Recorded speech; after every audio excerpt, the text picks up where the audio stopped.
Peter. Michael. What do you know about the New York Times' war on trans people? All I know is that conservatives only have one joke and the New York Times only has one op-ed piece.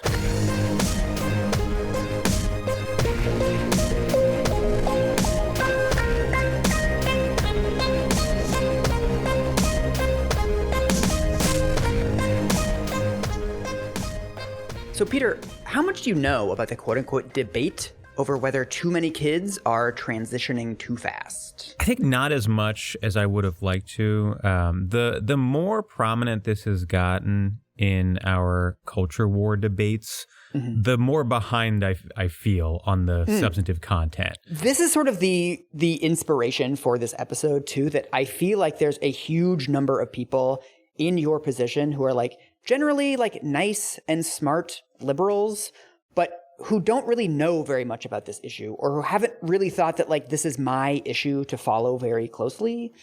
All of a sudden, this is like the fucking only thing that America is talking about. Right. And the media has not informed people of like what is actually going on. And that is what I am trying to do. Right. I think that I'm a little bit ahead only because I simply do not trust the New York Times to handle these issues. That's a good start. If you look at mainstream liberal media, they are covering this not just as if it's a debate, but as if it's a debate that conservatives have a very strong point on. What if the people showing up at libraries with AR-15s have some interesting points? Yes. Credit where it's due. You also see my tweets about Jesse Singal, so I feel like you've kind of been spoiled. That's true. Although I will say that is in a genre of Hobbes tweet that I don't always go through the whole thread of. This is like your sports tweets, Peter. I'm like, you know what? He's having thoughts on things. Similar to how the actual Super Bowl is like a day from when we're recording this. Your Super Bowl, of course, happened this week when you got into an online screaming match with Jesse Singal. The yearly ritual in my life. Yeah, I guess that would, if the Super Bowl happened twice a month. I feel like we should also acknowledge the optics of the fact that this is a podcast hosted by two cisgender dudes talking about trans stuff. And like, I am not stupid. I know the way that that looks. But also, what I want to convey in this episode, the central message, is that we, our community, the cisgenders, have completely fucked up this issue. Yeah. It is time for us to give a shit about this and not leave it to trans people to fucking endlessly debunk this stuff. Right. Right? We've kind of left it to be something that they have to fight on their own. And so this has been presented to people as like a very complex, tricky, thorny issue and like a complicated debate. It's really not. And that's what that's what I'm trying to demystify this. I also just kind of want to explain this to you because I want to get you as like trans-pilled as I am, which I think will be fun. You're just trying to recruit me in Twitter debates. 100%. I want the QTs, Peter. That's it. So, okay, I am going to start with a try-hard metaphor because you know I love try-hard metaphors. And also this is something that I think both of us are like irrationally interested in. So I believe it was during my research for the Dixie Chicks episode of You're Wrong About, I was going into the New York Times archive and I was reading a bunch of articles around the Iraq War and post 9/11. And what I started coming across was a ton of long, hand-wringing feature stories about whether basically Muslims were incapable of like modernity. So these are all New York Times headlines from between 2001 and 2010. The deep intellectual roots of Islamic terror, Islam, where Muslim traditions meet modernity, popular Arab anger, a long-term threat to the foundations of peace, moderates' courage, the battle for the soul of Islam, can democracy take root in the Islamic world, worshipping the warriors, why Muslims always blame the West, and public lives, a Muslim in the middle, hopes against hope. I'm getting deep trauma flashbacks to that era, yeah. Right? That was, I guess, the supposed elevation of like the Fox News, all Muslims want to kill us. It's like fundamental to their belief system, right? That gets laundered into the New York Times as sort of like, is Islam compatible with democratic values? Right. Like highfalutin variations of the same racist bullshit. Exactly. This was a time when the right-wing media was like doing all this creeping Sharia stuff, right? And talking about like no-go zones in like Detroit and London. And the liberal media, rather than just straightforwardly saying that like, this is false, they are lying. What they did was, well, there's some good questions. Right. There's a Nicholas Kristof column where he says, Islam is troubled in ways no one can ignore. The scholar Samuel Huntington has noted that the Islamic world has bloody borders with conflict around much of its perimeter. That's a nice little cameo from our Clash episode. Yeah. And then he says, this is fair grounds for debate. Well, if you say it. We need to talk about it. Kristof and Huntington all together at last. Well, this is the thing, is that there's two tendencies here that I think are really important for understanding this panic and also what's going on with trans kids now. The first is that all of these articles are framed around, it's finally time to have the debate. It's finally time. We couldn't ask the questions before, but we really need to ask the question, are Muslims a fifth column within the United States? Even though every article was asking that question. Right. Right? You got every couple months, you get an article being like, well, do Muslims pose a danger? And there's all these columns being like, where are the moderate Muslims? Yeah. Why don't the moderates speak up? And then moderate Muslims would speak up constantly. Right. But then they were like, why aren't you fighting the more extreme Muslims to death in the streets? Right. Nothing was enough. Yeah. One thing I learned when I was looking into this was that bias against Muslims didn't actually peak after 9/11. There was a spike in hate crimes. There was like a small group of people who basically hated Muslims already, and they used 9/11 as an excuse to like do really, really grisly attacks. Like hate crimes against Muslims, I think it was tripled or quadrupled in the year after 9/11. But society-wide bias, right? These beliefs that like, Islam is a fundamentally violent religion, or like Muslims can't live in civilized societies. These things didn't peak until like 2006, 2007. What the scholars think was going on is that after 9/11, you actually had a lot of news stories about how hate crimes were spiking against Muslims. You had even like Bush being like, it's a religion of peace. There was someone pushing back, right? There was a counter narrative. Yeah. But what we then got between like 2003 and 2010, essentially, there were right-wingers saying, Muslims want to implement Sharia. And there were left-wingers going, do they want to implement Sharia? And no one was actually coming to the conclusion like, hey, we've looked at the evidence. Right. We don't have to keep asking the question of whether Muslims are extremists. We have an answer available. Yeah. And that, I think, was the culmination of a discourse where Islam and fundamentalist Islam became intertwined and entangled in people's minds. And that was because the New York Times et al. Were humoring that concept for half a decade. So you see where I'm going with this try hard parallel. I'm glad you did a try hard metaphor here. This is Thank you. Good, and a try medium would not have sufficed. So I feel like this has really been memory hold now, but for most of like our time growing up, trans people were gaining in visibility, but there wasn't like a debate about trans people. Yeah. To me, the symbol of where we were on trans rights was the Time cover in 2014 with Laverne Cox on the cover that said like the transgender tipping point. And it was like, well, there's trans actresses on TV now. Right. Trans rights bills are passing, and like people are noticing, Caitlyn Jenner was a whole big thing. It wasn't really controversial, right? Like, of course there were like the fucking weirdos, like the Westboro Baptist Church assholes, but like it wasn't a debate. Right. And then shortly after that, we got this wave of, do you remember the bathroom bills? Yeah, sure. It just went nowhere. There were 16 different states tried to pass bathroom bills. Eventually, North Carolina passed one. And immediately there was this huge backlash. Right. Bruce Springsteen canceled concerts. I think the All-Star Game was canceled. Like Hollywood said they weren't going to film movies there anymore. It was just like immediate, like, nope. Fuck off. This is the post-Obergefell era, right? Gay marriage, legal nationwide. And that led to a sort of like feeling among liberals that things were going very well. Yeah. And the right is just like poking and prodding, right? And their first real attempt is bathroom bills, and it's just a huge miss. Right. But it was step one in the conservative effort to attack LGBT rights through trans rights, right? That maybe this is our way in. Exactly.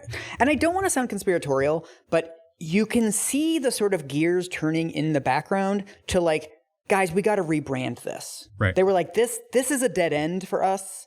But then what you start seeing after 2016 is this like, well, what about the children? What about the kids, right? Because this is the way to get people on board, even people who are supportive of trans rights, even people who consider themselves allies, right? As soon as you start doing, well, there's some real questions about kids, then you can get people to listen. Right. In the same way, after 9/11, there was just a lot of anxiety about Islam floating around the culture. In the post-Obergefell era, there was a lot of anxiety about gender. Yeah. Right? There's just more trans people on TV, and more kids are coming out as like bisexual and like non-binary and pronouns, and all this kind of stuff is happening. And this anxiety needs to attach itself to something. And so I really consider patient zero of this entire panic the July 2018 Atlantic cover story. Something along the lines of like, your daughter is 13 and she says she's trans. Your daughter went to school a girl and came back a boy. Exactly. And like, there's also some fun anxieties of like, she's on her cell phone in there, right? Of like internet. Like there's all these other kind of moral panics that this draws together. Tale as old as time, right? I've ceded some of the control of my child to these unseen cultural forces. Exactly. And I don't trust them. So here is a section of the very beginning. This is the opening anecdote of the article. We are meeting Claire, a young girl who thinks that she's a trans boy, and Heather and Mike are her parents. Claire, please, look at this Barbie. You know you want to play with it, Claire? All right. As Heather was searching for answers, Claire's belief that she should transition was growing stronger. For months, she had been insistent that she wanted both testosterone and top surgery, a double mastectomy. She repeatedly asked her parents to find doctors who could get her started on a path to physical transition. Heather and Mike bought time by telling her they were looking but hadn't been able to find anyone yet. We also took her kayaking, played more board games with her, and watched more TV with her, and took other short family trips, Heather recalled. They told her they realized that she was in pain, but they also felt, based on what they'd learned in their research, that it was possible her feelings about her gender would change over time. They asked her to start keeping a journal, hoping it would help her explore those feelings. Eventually, something shifted. In a journal entry Claire wrote last November, she traced her realization that she wasn't a boy to one key moment. Looking in the mirror at a time when she was trying to present in a very male way, she found that it didn't make me feel any better. I was still miserable, and I still hated myself. From there, her distress gradually began to lift. It was kind of sudden when I thought, maybe this isn't the right answer. Maybe it's something else, Claire told me. But it took a while to actually set in that, yes, I was definitely a girl. And then there's a paragraph of like weird filibustering. And then we get to this, the culmination of this opening anecdote. Heather thinks that if she and Mike had heeded the information they found online, Claire would have started a physical transition and regretted it later. These days, Claire is a generally happy teenager whose mental health issues have improved markedly. She still admires people who benefited from transitioning, but she's come to realize that's just not who she happens to be. Quite a story. So this is a story of a young gal who thought maybe she's trans, realized she wasn't, and they were like, wow, what if she hadn't realized? She would be a boy now. This is an article about doctors giving kids transition treatment too quickly, in which the opening anecdote is a parent imagining that would have happened if she had done something completely different. Right. This says Heather thinks that if she and Mike had heeded the information they found online, Claire would have started a physical transition and regretted it later. You're talking about an alternate reality. So this isn't really evidence of anything. We're talking about something that didn't happen. If they had followed what they read on the internet, like if these adults were on Tumblr. The article, it seems like, wants you to believe that the doctor would have just been like, snapped their fingers and been like, you are a boy, right? Right. And in reality, I imagine that the doctor would have said, why don't you do X, Y, and Z to make sure, and we end up in the same place. It's also very typical of like these stories where it's a parent who's clearly like unconvinced that their kid is like really trans. And they're like, let's make sure you consider even more strongly that you're still a girl. Mm-hmm. I really don't think this is right for you. And then eventually the kid is like, yeah, okay, I guess I'm a girl. Right. And the parents are like, if we would have done something, they would have talked her into transitioning. And it's like, it kind of sounds like you talked her out of transitioning. A lot of like the modern panic seems to be built around the idea that there's been like woke capture of medicine. Right. Which is how they talk when they don't want to admit that the scientific consensus is against them, right? Right. Every, the fucking American Medical Association believes trans people are real and you don't. So what do? You need a conspiracy for that, right? Right. You need to talk about how they are under the control of these broader cultural forces that are actually quite unscientific. Right. But this doesn't even have that. Like, they don't even have a story about like a doctor being like, I am right. I'm doing gender studies to your child. So are you ready to talk about the New York Times? The old gray lady. The transphobic mean gray lady, yes. So since the 2018 Atlantic article, we've gotten a string of suspiciously identical feature stories. These have popped up in the Atlantic, they've popped up in Reuters, they've popped up in Time and Newsweek. I mean, they're just everywhere. This has been a trickle for a couple years now, and the last year has been a flood. So in 2022, the New York Times published 6 front page stories, essentially asking exactly the same question. In January, we have doctors debate whether trans teens need therapy before hormones. Yeah. There's not a debate. Everyone says they need therapy before hormones. Right. In May, we get few transgender children change their minds after 5 years, study finds. So like, people say they're trans, they stay trans for 5 more years. Subheadline, but the study, which began in 2013, may not fully reflect what's happening today when many more children are identifying as trans. I know there's a huge difference between 2013 and now, but okay. No. The kids are out of control now. And then in June, we get a feature story called What Leah Thomas Could Mean for Women's Elite Sports. I didn't read that one because it's related to sports. Yeah. Then in June, we get a front page story called The Battle Over Gender Therapy. Okay. We then... You're going to like this one. In June, we get a front page story called A Vanishing Word in Abortion Debate, Women. Yes. Now, as someone, it's unfair for me because I love to erase women, so I will say pregnant people just to do that. In September, we get another front page story. More trans teens are choosing top surgery. Then the following month, we get another front page story. They paused puberty, but is there a cost? And then in January, we get another one. When students change gender identity and parents don't know. That could be a fun romp if they were taking the right angle. You know, that's a cool like early aughts movie about a teen having fun with gender identity. Yeah, I really feel like the potential for hijinks on this issue has not been adequately explored. So what's very interesting to me about this is that there's a real weaponization of like journalistic prestige. Each of these stories is this like kind of this sober, it's time to ask some tough questions about this thorny debate, right? And they're long and they're very prestigious and they have these like custom made photos and whatever. But none of them even attempt to answer the central question. Right. Is there evidence that children are transitioning without assessment? Right. Right. It's exactly the same thing we saw with Muslims. It's like, well, are they all radicalizing? Right. And, the point of that story is, of course, not to lead us to any sensible conclusions about public policy vis-a-vis trans people. Right. The only thing I can think is that they are just pointing to this vague liberal cultural hegemony. Right. And saying that, like, what the problem is fundamentally that we are too accepting of trans people such that we are creating a social pressure that pushes kids who otherwise wouldn't into transitioning, right? And also, it's assuming the existence of this hegemony when the hegemony is nowhere to be found in the New York Times. To quote my favorite Vine, bitch, where?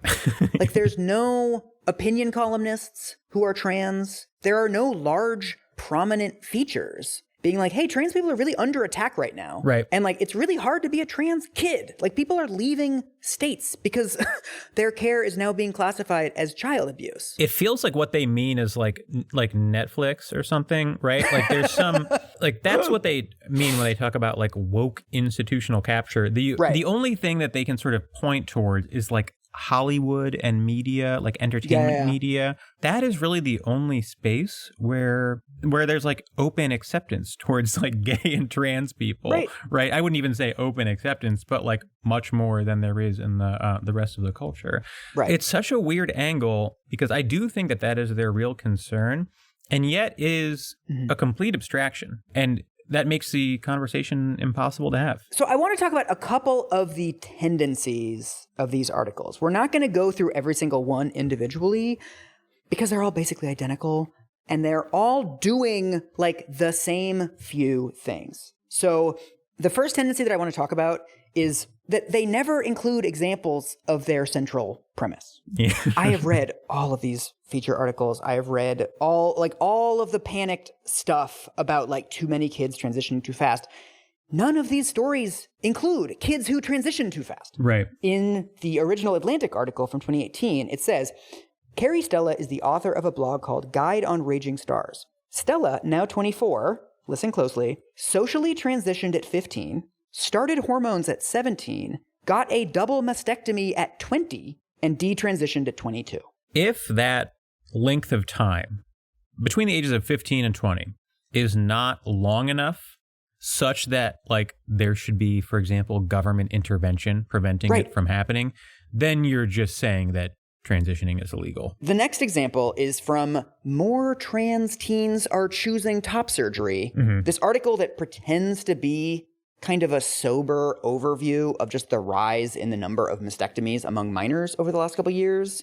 But it's very clear that the article is trying to invalidate these surgeries. Right. It, for no reason, profiles a plastic surgeon who's on TikTok and like uses the hashtag #YeetTheTeat to basically imply like, look at all these grifters in this sector, even though this plastic surgeon essentially doesn't do surgeries on minors. Right. The nut graph, the kind of summary of the article, it says, some clinicians have pointed to the rising demand and the turmoil of adolescent development as reasons for doctors to slow down before offering irreversible procedures. Although medical experts believe the likelihood to be small, some patients come to regret their surgeries. The article opens with this anecdote. All right. Since hitting puberty at age 10, Michael said he felt a gnawing discomfort about his breasts. By the time he was 12, he wore hooded sweatshirts every day in their Miami suburb. He came out to his parents as a transgender boy when he was 14. A year later, at the start of the pandemic, he started weekly testosterone injections while doing remote school. Michael started in-person school feeling 10 times happier, he said, but his chest still tormented him. When Michael was 17, Annie said, she decided that waiting another year for surgery would put him in too much pain. Because her insurance covered the procedure only for adults, she took out a loan to help pay for it. He comes out at 14, spends a year waiting for hormone injections, and then gets surgery at age 17. Right. And it's been 7 years since the onset of like these dysphoric feelings surrounding puberty. So the whole article is framed around like the worrying rise of these surgeries, right? And they're being given to kids and there's like hashtags involved. Ugh. It's like, oh, also this kid got assessed and got gender surgery and his mom had to pay out of pocket and he's really happy. Right. So why isn't the story about how like top surgeries have allowed people to be themselves and be happy? Right. I have spent the last year interviewing trans kids and parents of trans kids and doctors and researchers. And like, I am doing the thing that other journalists don't seem to want to do, where I'm trying to actually answer this question. Are a lot of kids transitioning without assessment? All of the indication that I've gotten is that the answer is a very firm no. So the first reason to think that this is not an issue worth the amount of hand-wringing attention it has received is just the sheer numbers. So earlier this year, in one of these panicked long feature stories, Reuters actually got a database of patient records from an insurance company. I'm sure it's not perfect, but it gives a pretty good ballpark of how many kids are getting these procedures. So there's somewhere around 30 to 40 million kids in like the ages at which they would be getting these procedures, right? Somewhere between 10 and 17. Right. Among those 30 to 40 million kids, in 2021, 1,390 kids got puberty blockers. 4,231 got hormones. And for top surgeries, In 2021, there were 282 mastectomies performed on minors. These are fractions of a fraction of a fraction of a percent. Those numbers are so low that I feel like the Hollywood elite need to step their game up. I know, you know what I mean? Get involved. What is Hollywood there for if not to push our evil liberal agenda? And if they're not doing it, who's going to do it? We should also note that you're constantly hearing this thing from the right about like, they're mutilating kids. Bottom surgeries are essentially prohibited. All of the guidelines say that doctors are not supposed to do them. The numbers from the Reuters report say that 56 genital surgeries were performed on minors over 3 years. So that's fewer than 20 per year. And also, we don't have the specific details of those. So those might be something like intersex surgeries. Yeah. So it's extremely likely that there are more articles about genital surgeries on kids than there are genital surgeries on kids. Yeah, this is something we're going to talk about in our upcoming Coddling of the American Mind episode, but this is like when they're like, speakers are being disinvited from college campuses at record rates, and then like, how many? Like, 40? Right. You might as well just name them at that point. It's not even like a statistic.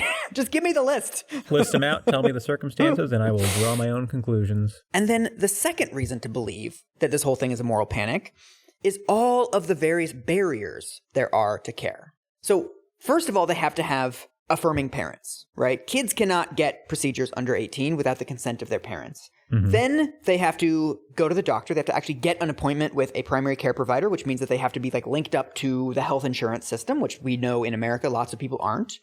They then have to get a referral to a gender clinic. America only has 60 gender clinics for all 50 states, and all of them are way overprescribed because, as these panicked articles love pointing out, there's been a huge increase in the number of kids identifying as trans, right? And all of these gender clinics are swamped. So if you talk to people who work at these gender clinics, we're talking about 6 months to a year waiting period. So just logistically, when they're like, oh, there's too many kids transitioning, it's like, how? Literally how? The kids are not getting appointments, right? Okay. And then once you get an appointment, you have to go through the whole assessment process. So one of the kids that I talked to outside of an East Coast city, she was lucky and she got an appointment at the gender clinic in her city after around 6 months. I think her mom knew someone who worked there and she was able to get in early. But then she spent 15 months going through assessments before she was put on hormones. Mm-hmm. She had a bunch of individual appointments. She had appointments with her parents. Her parents are divorced, and she had to bring both of them together to be in these tripartite psychology appointments. She had to meet with the endocrinologist to talk about the side effects of all of the hormones. From the doctors of these clinics that I've talked to, this is fairly typical, that it's between 1 and 2 years of assessment before kids get on hormones. Mm-hmm. The next barrier is cost and insurance companies. Right? These procedures cost tens of thousands of dollars. Many of them are not covered for children under 18. And if you want to get them covered, oftentimes you need 3 letters from 3 different doctors documenting the fact that you've socially transitioned young. So if you socially transitioned but didn't tell a doctor, they might not believe you. Right. This is why in the category of these stories don't include examples of their central premise, all of these stories are built around what if kids are transitioning too fast? What if it's just a phase? Kids are getting these surgeries. Very few people in these stories got surgeries as kids. Right. This is from one of the New York Times articles. Others decide they want to fully detransition and return to their cis identities. Grace Ladinsky Smith, who is 28, has written about her regret over taking testosterone and having her breasts removed in her early 20s. The question underlying all of this is not necessarily, did some sort of mistake or some sort of problem happen? The question is this a matter for public debate? If adults are having surgeries that they later come to regret, that is a perfectly fair enough conversation to be having within the medical field. That is not something that needs to be a front page story of the New York Times 6 fucking times in 1 year. So this is a question I've always had. What are the downsides of puberty blockers in the event that you choose not to transition ultimately? Because on the right, they make it seem catastrophic. And from what I've seen on the left, they're basically saying, no, it's harmless or nearly harmless. The puberty blockers thing I find totally baffling. So puberty blockers have been prescribed to kids since the 1980s. They were originally a treatment for something called precocious puberty. Oh, I knew a few of those. I sort of was one of those kids too, but it's like you start going through puberty at like 7 or 8. And there's various like social and physiological reasons why it's just not a good idea to go through puberty that early. So in the 1980s and 1990s, they started prescribing this medication to block puberty. So you would take puberty blockers for like 2 years, and then you would stop taking them when you were like 10, and then you'd go through puberty at the same time as everybody else. And so the very odd thing is that the main claim about puberty blockers on the right is that like, we don't know if they're reversible. But it's like the whole point of them is to be reversible. If they weren't reversible, we wouldn't have been prescribing them to kids going through precocious puberty for 30 years. If you are of an age where you should be having puberty, if you're 13 or whatever, is 1 or 2 years of delaying it something that causes long-term damage of any type? It does not appear so. I mean, there's this stuff about bone density.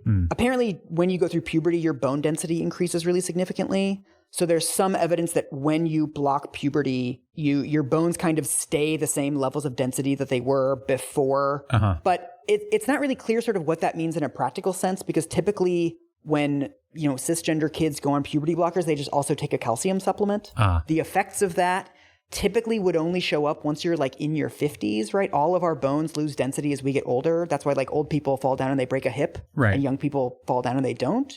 And so the idea basically is that like the levels of bone density that all of us are going to have in our 60s, people who took puberty blockers for a long time might have those levels of bone density when they're like in their 50s. That's not nothing, right? Like that's a meaningful side effect. Everybody says like we should continue to study this. We should basically do like baselines of bone density when kids are on this. And this would be part of like the ongoing monitoring process that you do like every 6 months, get like a scan for bone density to see if things are going okay. But then what really frustrates me about this is that this is brought up as like, oh, what about the side effects?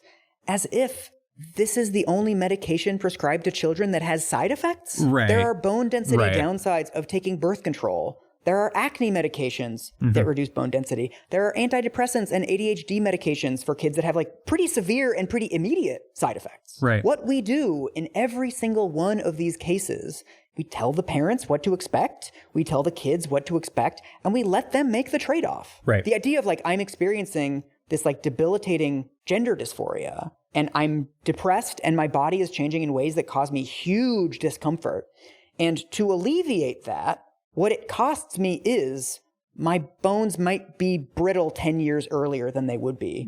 That doesn't seem like a completely unreasonable trade-off to make. No, it's one that you would see with a lot of medications being taken at a young age. There's also, most of these articles have these weird sections on like the pharma companies and like the pharma companies that are being enriched by the puberty blockers. And it's like, this is American medicine. You sell puberty blockers on the front end and then bone density supplements for older people on the back end. This happens with vaccines too, where they're like big pharma is profiting off this. And it's like, do you want to live in a different fucking country? Because I do when it comes to healthcare. But yeah, big pharma profits off of all of our suffering all the time in every capacity. I don't know what to tell you. I think it's also really important to talk about like the benefits of youth transition. So one of the trans ladies I talked to, she transitioned at age 28. What she said is, when you transition at age 28, it's profoundly disruptive. You will probably lose your job. A lot of people have to fall out of their marriages. It affects their relationships with their kids. And what we're talking about is, getting these kids this care when they're younger. The way that she put it was like, we're giving them the chance to have an adulthood, right? We're actually giving them a chance to sort of start from scratch. One thing that really bugs me about all the quote unquote debate about this is that there's a huge number of surveys of trans people who have transitioned, and like the regret rates are like less than 2%. There are no procedures in the US medical system that have regret rates that low. Like nose jobs, like 30% of people regret it. Knee replacements is like 15 to 20% of people regret it. The experience of the vast majority of people who go through this as children is like, yes, thank you. I feel so much better. I mean, the way that she described it, this woman that I was talking to was actually 2 days ago. She said like there was this feeling of static in my brain all the time. When I put on women's clothing, when people regarded me as a woman, the static went away. I felt better. I was happier. And it was worth it to transition at 28. One thing I always think about when we're having these conversations is that minors can get breast implants in this country. Yes, I was just looking at these numbers the other day. It's like 5,000 minors get breast implants every year. Can this kid have bigger titties? And everyone's like, yeah. Yeah. That's fine. But then the other tendency of these articles, which we've kind of covered, is what I call but still, where they basically just include evidence against their premise, but just like wave it off. Mm-hmm. So this is from the article called Few Transgender Children Change Their Minds After 5 Years Study Finds. This is based on a survey of kids who started transitioning in 2013. And like you look and all of them are still trans. Okay. It says, the vast majority of the group still identified with their new gender 5 years later, according to the study, and many had begun hormonal medications in adolescence to prompt biological changes to align with their gender identities. The study found that 2.5% of the group had reverted to identifying as the gender they were assigned at birth. The new study could suggest that transgender children, when supported by their parents, thrive in their identities. But it's also possible that some of the children who still identified as transgender by the end of the study, or their parents, felt pressure to continue on the path they started. Oh. So the evidence is that people who say they're trans are still trans, but what if they're being forced to stay trans? What if every person who detransitioned was actually just being pressured by their parents to detransition and Yeah, exactly. they are trans? I was also reading this, like, I started identifying as gay when I was 12 and now I'm 40 and I still identify as gay. And like, I don't have proof that that's not due to social pressure. Right. Like, I don't know how you could possibly demonstrate that this isn't true. You have to meditate while a guy is going down on you and be like, gaze upon it from above. Am I enjoying this? I have become super fucking pilled on this in the last 2 years because one of my very good friends, a guy that I grew up with, his daughter is trans. He's in Seattle. He's super affirming. His wife is super affirming. And it has been a huge fucking hassle. Like an unbelievable fucking hassle. They had to move daycares because they said to the head of the daycare or whatever, like, our daughter's transitioning. What, policies do you have in place or whatever? And the principal was like, this is our first trans kid. Do you mind writing an email to all of the parents explaining that she's trans? And then if anyone has any questions, they can just contact you directly. Oh, shit. Love to be made to do the emotional but also actual labor of school administrators. Of like physically sitting down and writing a long explanatory email and dealing with people's like reply guy bullshit. Right. They basically had to move schools. There's been huge friction with the grandparents because the grandparents are like kind of Atlantic pilled, are like, well, what if it's just a phase? Yeah. He had to write an email to all the relatives, like the distant cousins. There's been some like friction there. And this idea that it's like you're just going to fucking tell everybody you're trans and the whole world just like lifts you up on their shoulders and it's just like, Rudy, just doesn't make any sense. Right. The entire process is miserable. You're predicating a conspiracy around like a really vague, aimless cultural pressure to do like queer stuff, right, from what I can gather, right? Well, also what's so interesting to me is that, people talk about social contagion and like the pressure to be trans or whatever, but the pressure to be cisgender is profound. Right. When you actually dig into the stories of like on a more representative basis of people who have detransitioned, a lot of them have detransitioned because it's really fucking hard being a trans person right now. Right. If you're like 48 watching Fox News every night, you think that like middle schools are just a bunch of kids being like, I want to be gay because being gay is cool. And then someone's like, I'm even gayer. And then another kid's like, I'm trans. And like, and you're just losing your mind thinking about these fucking kids. And it's like, now trans kids are just getting bullied. Like, it's not Tumblr everywhere in American schools. Also, parental acceptance. There's also this thing that like parents are too accepting. But it's like, again, if you look at surveys of trans adults, it's like over 50% of them did not have affirming parents. And even the ones who had affirming parents, a lot of them had those kinds of parents that I think is going on in the Atlantic article where they're like, I'm okay with this, but like, I still kind of think it's fake. Right. The number of parents who are like, fuck yes, you're trans. Let's get you surgery tomorrow. Yeah. It just doesn't like one of the, I was talking to a guy last week whose son is transitioning. And he was just so mad talking to me. He was like, do you think I don't know my own kid? Yeah. Do you think the idea of like my kid getting medications and surgeries and going through all of this irreversible stuff, do you think I haven't thought about it? Do you think, Right. do you think I need the government stepping in and telling me what is and isn't okay? Like every parent that I know hems and haws before like getting their kids antidepressants. People feel really anxious about this. And of course, it's those anxieties that the whole panic is playing off of. But it's like most people are like really conservative with this stuff. I'm going to impress all my wacky liberal friends at brunch by being like, I have a trans kid now, my like show pony kid that I'm making do the most liberal bullshit I can just for me, just to brag to my liberal friends. Another thing that has become very clear in my mind too, knowing my friend going through this process, is the idea that some kid would say, I'm trans to get attention. Yes. I think it is extremely likely that like someone would do that. Yeah. I thought I was an anarcho-syndicalist for a bit. I thought I was a libertarian. Significantly worse. Way worse. Way worse. But like the idea that kids would say I'm trans to like get attention or, gin up some sort of conflict or they're exploring their identity makes perfect sense to me. But would they persist in this for years?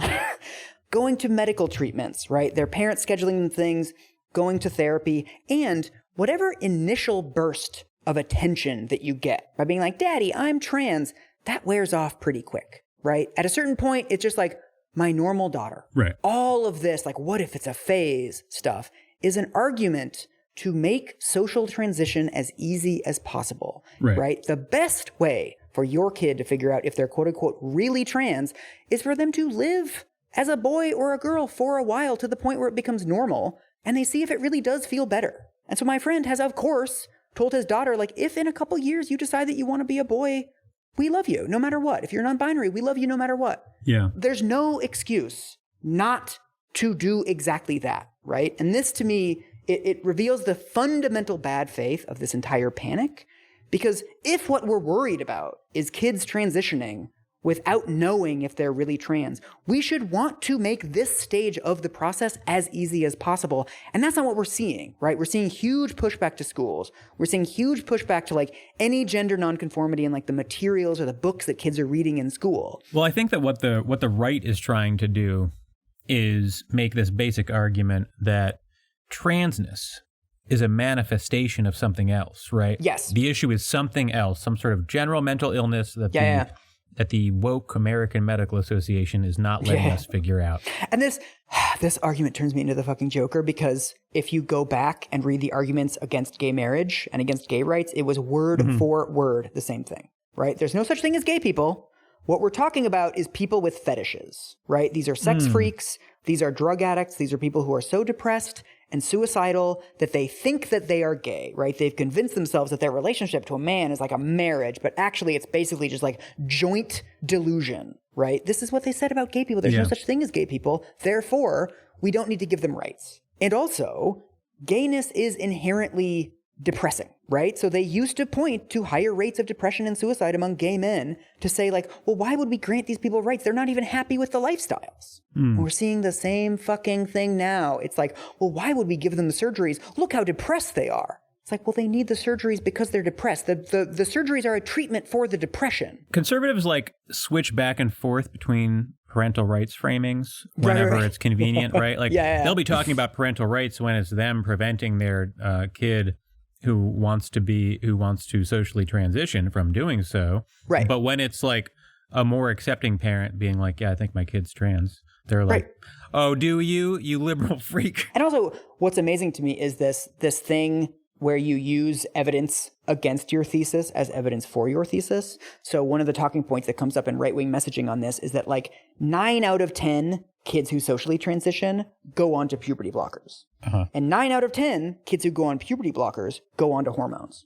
And it's like, right, that's an indication the kids are trans. Right. That literally means that the opposite of what you think is happening, where everyone is just like socially transitioning is happening, right? Right. If it was like 2 out of 10, they would use that as proof that kids are being pushed into social transition. Yeah, and that people do not socially transition lightly. Right. I talked to kids that were not out at school. They would use she, her pronouns with their friends, but didn't want to go through the whole hassle of their school because their school wasn't fucking welcoming. Right. People are doing this with a huge amount of forethought. And people are oftentimes really slow to do this, right? Like, I came out over the course of like 5 years, and I feel like coming out as gay is easier than coming out as trans. Are you sure that it's not just an underlying mental illness and that's what caused you to be libertarian and then eventually gay?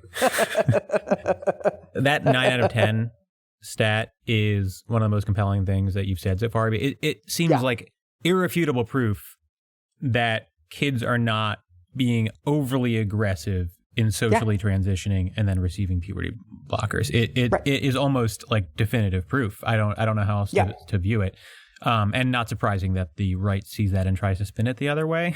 Yes. And this is something you find everywhere in these articles, that they will present near definitive proof that these procedures are not being given out willy-nilly, that patients are happy with their procedures, and then for no reason, they'll just inject a bunch of doubt. So this is from the New York Times article about top surgeries. Are too many kids getting the top surgeries? Yeah.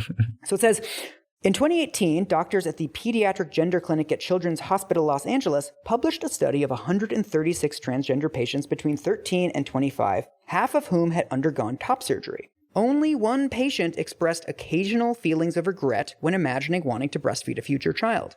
But the study had caveats. Most patients were surveyed less than 2 years after their surgeries, and nearly 30% could not be contacted or declined to participate. Sure, all the data shows that this is totally fine.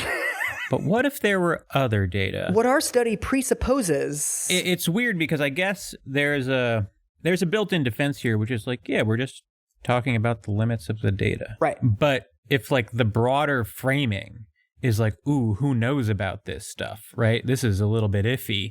Then all of a sudden, you're not really talking about the limits of the data. You are trying to create an aura of doubt around the data that we have. It says like most patients were surveyed less than 2 years after their surgeries. Okay, well, they're happy with it for the first 2 years. I mean, maybe they will be mad about it later. But like...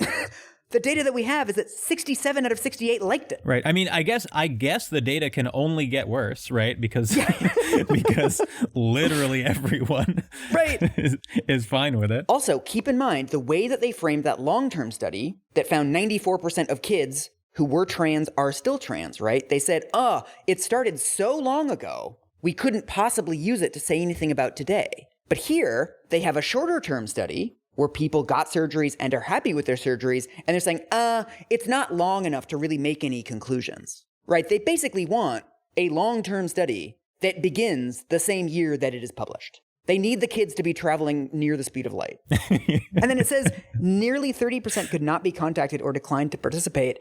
You know, response rates are like a real thing in survey studies. Like, that's a fair enough point to make. But this is only a problem for surveys if there's a reason to believe that the people who didn't respond have like particular characteristics, right? So like people who regret the surgery are less likely to respond. But then I looked at the study and these were just people who didn't have a phone number. Like the phone number was out of date. Right. It's not like election polling which like you can't do anymore because no one under 40 picks up their phone. Yeah. Right. All of the evidence indicates tiny numbers of minors are getting these surgeries. The surgeries are extremely expensive with tons of gatekeeping. Most of the people who do manage to get the surgeries are really happy. Mm-hmm. And yet all of this data is presented in a package that's like, are we sure about this? Are kids getting this too quickly? Right. It's like, well, your own story basically says they're not. But what about in 15 years? Yeah, will they still have the same responses? We will never know. This is almost like more blatant than I was expecting because the data is so clean cut, right? Where it's not like, oh, we're looking at 20% fail rates here, right? This is like we're talking about statistically insignificant numbers of people who are saying that they regret their transition. And that should be the story, right? Like shockingly high rates of comfort. And it also probably, like, these numbers are to the point where, like, you could almost infer that not enough people are transitioning, right? This is what's so frustrating. Is the real debate that we should be having is how to make this easier. that's a real like y'all not ready for this conversation sort of thing, right? But like the if we want higher percentages of people who are trans to transition, you're probably going to end up in a place where there are more people who are unhappy with their transition. Right. And when you're seeing like, 99% plus people being happy with their transition, or 98% plus, whatever, that probably means that we're not transitioning enough youth. That like maybe... We'll cut this from the podcast before Jesse gets a hold of it and just blast it all over Twitter. We've also gotten a wave this year of articles that are like, it's finally time to talk about detransitioners. Like, why are detransitioners being left out? And like the number of actual detransitioners is like, it's fairly telling that all of these articles include literally the same, like 4 detransitioners. This is what the right is so good at, is just finding people and successfully marketing them to media outlets as if they are like authentic, right? When they're sort of like functionally astroturfed. Yeah. This happens all the time across all matter of policy topics, where it'll be like, local parent so-and-so says this, and then like you dig in a little bit and that person has a vested interest in the topic they are discussing. It's not just about like they're a concerned parent or whatever. Right. There's always the correction at the end of the story in italics. That's like, this person described as a concerned parent was actually the campaign manager of Sarah Palin 2008. It's so funny that you just said that. I was literally going to make a Sarah Palin joke right there. Totally bizarre. Although my joke was, this concerned parent was actually Sarah Palin, vice presidential nominee. I mean, as usual, yours was better. That's fair. That's fair. But then, look, I have a lot of trans friends. I have never heard a trans person in public or in private say that like detransitioners don't exist. Detransitioners don't matter. Yeah. What I see is trans people being like, yeah, you know what? Detransitioners do matter. Detransitioners should be studied. Mm-hmm. We should understand why people regret. We should understand why people detransition. Like, no one is suppressing this, right? And literally every article about youth transition has centered detransitioners. Mm-hmm. It reminds me of all the stuff on trans sports players where people keep saying, well, I just think there should be standards. I just think there should be a check. And it's like, the Olympics have allowed trans athletes since the 1970s. Mm-hmm. Leah Thomas, this trans woman swimmer who got all this attention last year, was on hormones for 3 years before she was competing as a woman. Mm-hmm. And college swimming already has a rule that you have to be on hormones for a year before you compete. So again and again, it's like there are already standards in place. Right. And people just keep asking for the standards. All right. I do want to have a quick digression about trans people in sports because... Oh, yeah, let's do it. A couple years ago when I first encountered the trans people in sports argument, it was one that seemed relatively compelling on the surface. Right. You know, for sort of obvious reasons, if there are like physiological differences, even post-transition, even post-hormones, et cetera, mm-hmm. that give you massive advantages, isn't that unfair? Mm-hmm. And that was my like basic position for a while until mm-hmm. I sort of realized that unfairness is inherent to sports. Totally. Like, is it unfair that LeBron James has the physical structure that he does, and I have the physical structure that I do when it comes to basketball? Yes. The point isn't perfectly fair competition. That means a tie in every event, right? Right. The point is meaningful competition. Right. And so there are sort of confines you can work within where you might even say, this trans person has an advantage or this trans person has a disadvantage, but the competition is still meaningful to the point where it's worth having, right? And that's the goal. Right. If you believe that trans people are real, then it's no more unjust than someone just being physically gifted in track, in my view. In my mind, I think people mistake the trans people in sports debate for the idea that people are going to transition so they can compete in sports. This idea that basically a teenage boy is going to like go up to the registration table and be like, LOL, I'm a girl. And they're like, okay, you swim tomorrow. Yeah. The vast majority of sports being played in the United States is not at the professional level. There are no stakes, right? There's no money on the line. This is like intramural mm-hmm. sports. It's fucking middle school. It's after work kickball leagues or whatever. It's places where people know each other, right? And if a teenage boy is like, I'm trans.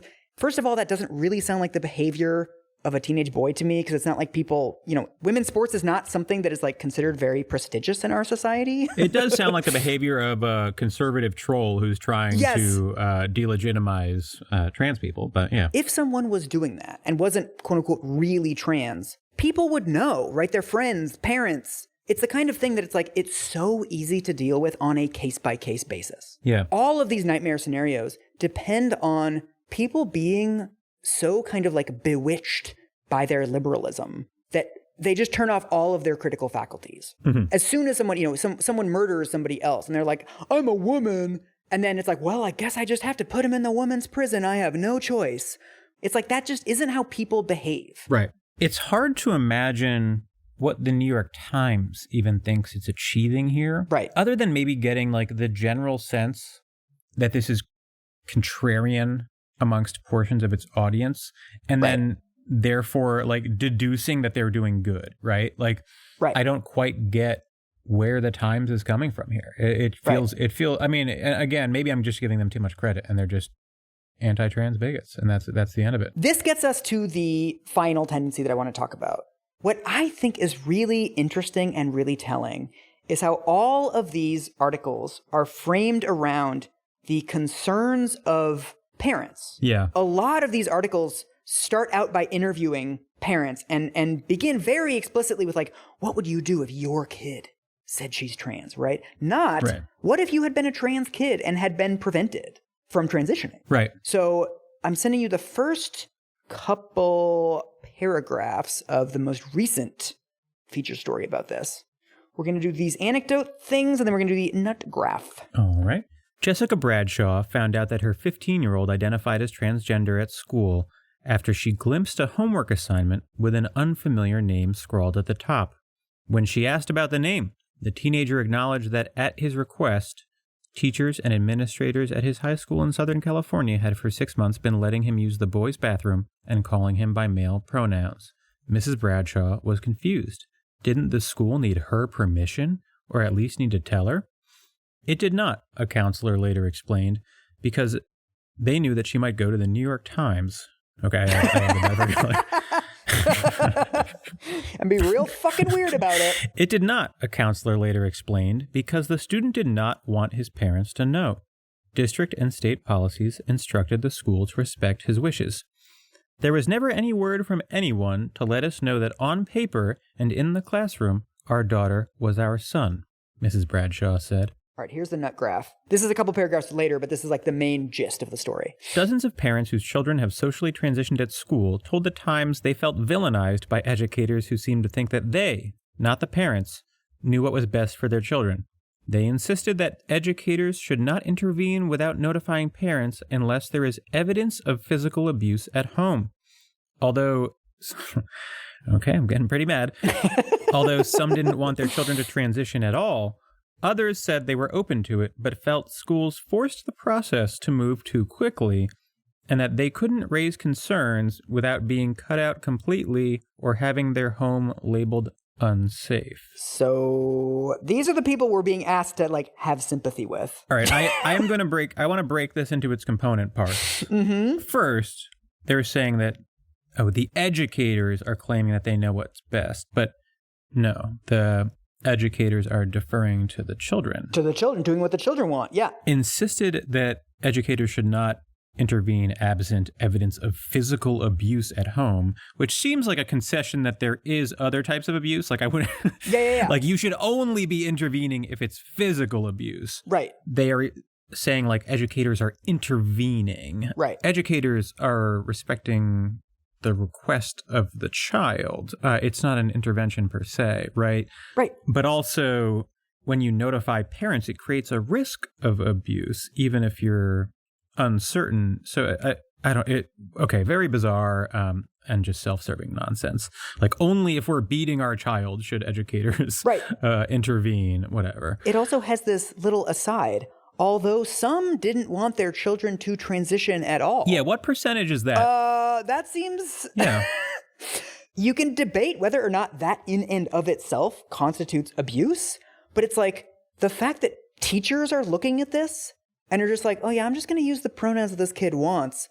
How are they the fucking villains in this? Right. And look at the vagueness of the complaint from like the quote unquote good faith parents, right? Who said they're open to the child transitioning. Right. They felt that schools forced the process to move too quickly and that they couldn't raise concerns. Free spin. I'm just not allowed to ask questions. What is the school supposed to be doing in the event that a parent is like, I don't think my child is trans? Right. Oh, okay. Well then they're not. Is that what, like, that's what the parents want to hear, right? Like, Yes. we will then override the child's wishes. I also don't, like, force the process to move too quickly just means referring to them by different pronouns, it seems. You're taking roll.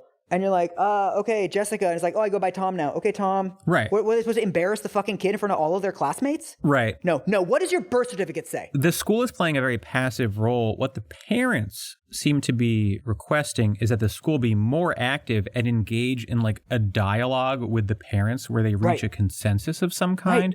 I mean, is the Times perspective genuinely that like gay kids should be outed to their parents by the schools when they find out? We only found out our daughter was dating a black guy. Yeah. We heard from her teacher and like, we're really concerned. It's like, I'm sure you are, but I don't know why the fucking school needs to do anything about that. I don't know why I, a reader, need to feel bad for you. Yeah. So this is like, how many paragraphs later? This is later in the story. We finally hear from the actual student.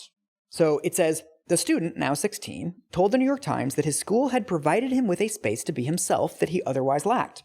He had tried to come out to his parents before, he said, but they didn't take it seriously, which is why he asked his school for support.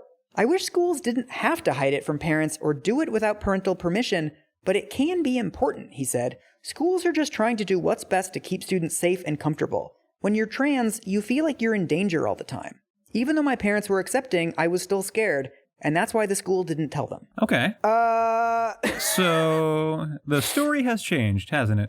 I have this scorchingly vivid memory of an episode of Ricki Lake when I was homesick, when I was like 8 years old. I don't know why I remember this. It was one of those like secret crush episodes where it's like you bring somebody on and like they don't know why they're going on Ricki Lake. And I remember watching this episode and it was this guy telling, I think it was a coworker of his, that he had this like secret crush on her. And she just like very calmly was like, this is interesting information, but there's a time and a place for everything, and you've brought me on a national television show to tell me something deeply personal and exposed my feelings to the scrutiny of the entire nation.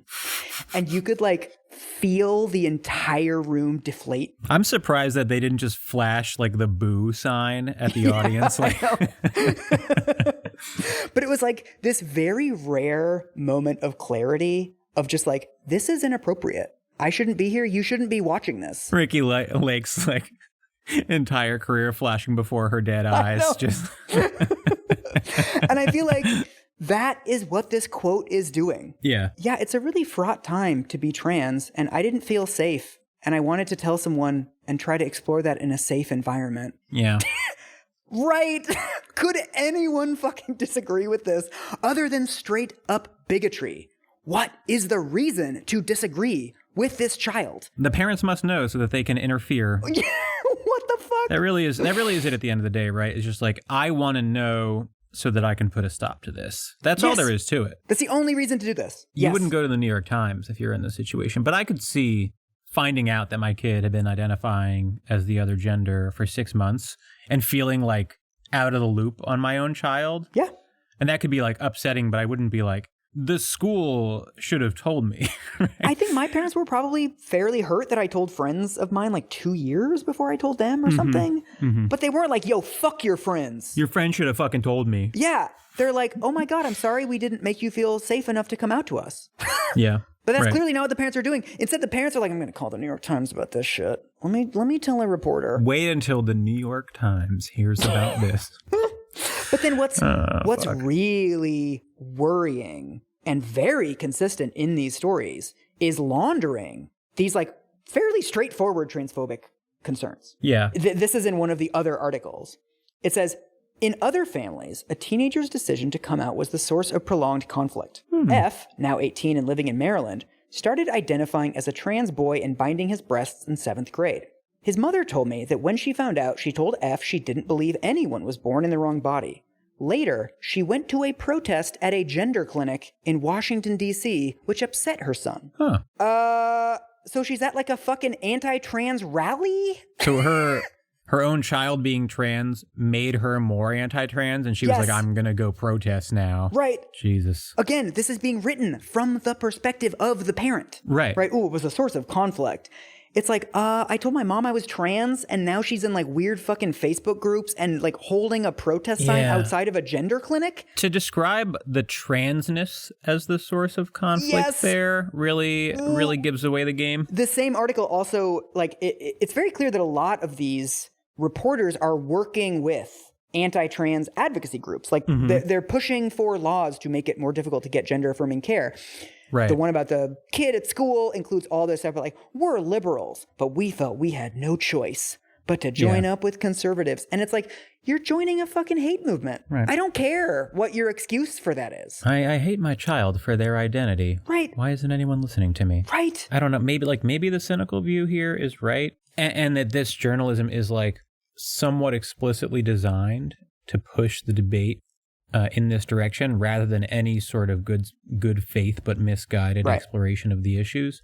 Because like I've read a few of these types of articles in the Times and elsewhere, and you just don't get a lot of interviews with trans people and pro-trans trans rights organizations. And also a lot of these journalists, because all of these articles have resulted in like huge explosions online, and a lot of these journalists, when called upon to defend the articles, are often like, well, all we're doing is reporting on the existence of a debate. Right. And like, okay, but you are not assessing the arguments of both sides. You are not asking whether this debate has people on one side who are like fighting for their own healthcare and people on the other side who are fucking lying. Right. When people say that large numbers of kids are transitioning without assessment, they are either lying or speaking from nothing other than anecdotes. Yeah. That needs to be clearly communicated, right? Journalism has a long history of amplifying this story and that story and making a trend out of it without investigating whether the underlying trend exists. Yeah. This is the fucking frivolous lawsuits panic. This is rainbow parties. This is the knockout game. We've done this 50 times. And they haven't learned anything. Right. This whole narrative of like kids are being trans without any assessment, is it any different from the groomer slur? Is it any different from the accusations that gay teachers were recruiting kids? It's pretty obvious that the right has become good at weaponizing this tendency of mainstream media. Yeah. Oh, yeah. To glom on to bad faith debates as if they were good faith debates, right? They will feel obligated at the least to frame it in an even-handed enough way where you look legitimate. I mean, also, like, as we wrap up here, this is what I mean by, like, the cisgenders have, like, really dropped the fucking ball on this. Yeah. Because this isn't just something that affects trans people. And this isn't, like, some minor issue of, like, culture war issue. First of all, there's no such thing as a culture war issue if you're trans. Yeah, I think a lot of people use the term culture war to mean, like, existing in the ether almost. Right. I guess what it actually means is that the conservative complaint is so abstract that it can only be described as cultural. Yeah. And that's really what the definition of it is. But it's like truly material and economic in every way. Right. And also, even if you're someone who doesn't feel particularly moved by like the trans issue or trans rights, this is the radicalization of one of our two major political parties around something that doesn't exist. Like, this is the satanic panic happening again, and this always spills over into other things. You already see it with the groomer shit. Right. The ability of the right to successfully get people to question things like the amorphousness of gender. And in the process of doing so, point towards, like, this, vague liberal elite that is making you talk a certain way, making your kids think a certain way, right? That has sort of captured the imagination of a notable percentage of the not far right population. Right. And allowed for the early stages of the rollback of the gains of the last 15 to 20 years in LGBT rights broadly. What really frustrates me is the way that you get in to kind of polite liberal discourse is you say that there are reasonable concerns. At the most basic level, I think it was reasonable to ask in the early 2000s, like, is there a terrorist threat within the United States? I think it is reasonable to ask, hey, this treatment is kind of new. Are kids being pushed into this? Yeah. Those questions are reasonable. It is not reasonable to keep asking them when answers are available. Right. Whether or not like you have taken on this issue particularly, it should bother you that a huge swath of the American population believes something that is not true. It is not true that large numbers of children are transitioning without assessment. But it is true that a large number of Twitch streamers are being bullied for playing Hogwarts Legacy.